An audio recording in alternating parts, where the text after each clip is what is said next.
Power BI also supports some more unusual visualizations like funnel charts or waterfall charts. Let's take a look at waterfalls. I'm going to insert one, and again I get the template visual here.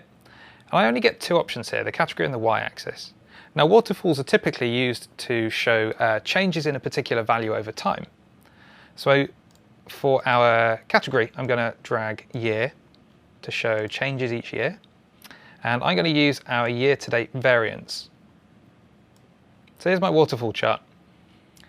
If you've not seen one of these before, what we're doing is for each year, in this case, we're showing how a value has changed. So in this case, the year-to-date variance.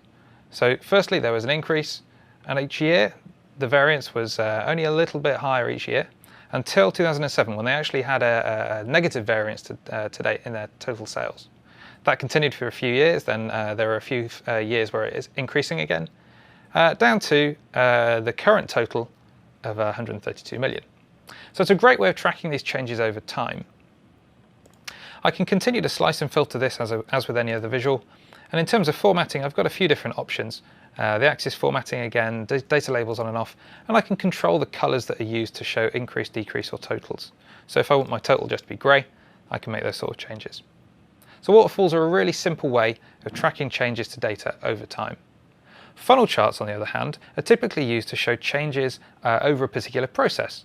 So if you're using if you have perhaps a sales pipeline, or you're looking at retention rates through a website, funnel charts support that sort of thing really, really well.